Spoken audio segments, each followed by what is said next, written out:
আসসালামু আলাইকুম, সবাইকে ভিনার হাউসের পক্ষ থেকে আন্তরিক অভিনন্দন এবং শুভেচ্ছা। আজকে আপনাদেরকে আমি দেখাবো কিভাবে এইচপিএল বোর্ড এবং লাইনার পেস্টিং করা হয়, বোথ সাইড পেস্টিং। তো আপনারা একটু দেখবেন, আপনারা রেগুলারই বোর্ড নেন বাট কেউ জানেন না যে কিভাবে পেস্টিং করা হয় বা কিভাবে মেশিনে পেস্টিং দেওয়া হয়।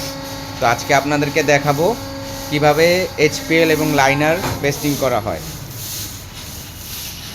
তাহলে দেখি, প্রথমে এটা হচ্ছে একটা এমডিএফ বোর্ড। এমডিএফ এর বোর্ডের উপরে প্রথমে ওরা গাম দিচ্ছে।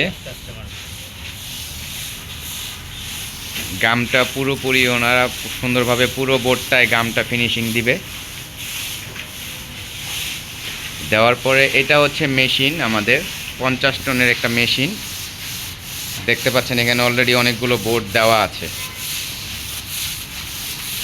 গর্জন প্লাই, মেরিন প্লাই, এমডিএফ সব বোর্ডেই আমরা পেস্টিং করে থাকি। আপনারা চাইলে আমাদের সাথে যোগাযোগ করতে পারেন।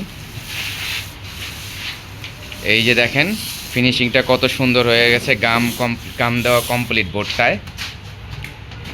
এই যে গাম, পুরো বোর্ডটায় গাম দেওয়া শেষ। এখন আমাদের এইচপিএলটা বসাবে এটার উপরে। এই যে এইচপিএলটা বসিয়ে দিল, এটা একটা এইচপিএলটা বসিয়ে দিল। হ্যাঁ, এই যে এখন মেশিনটায় বোর্ডটা দিয়ে দেবে। এটা এভাবে মেশিনের ভিতরে দেওয়ার পরে 12 থেকে 14 ঘন্টা মেশিনে প্রেসারে থাকবে 50 টনের।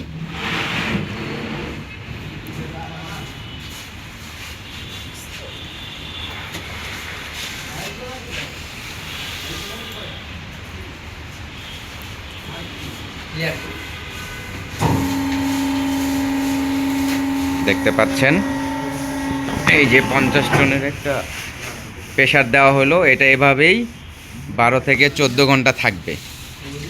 14 ঘন্টা পরে এই বোর্ডটা বের করবে। বের করলে আমাদের পেস্টিং বোর্ড কমপ্লিট হয়ে যাবে। 4 ফিট বাই 8 ফিট একটা এইচপিএল পেস্টিং বোর্ড কমপ্লিট হয়ে যাবে। ধন্যবাদ আপনাদেরকে।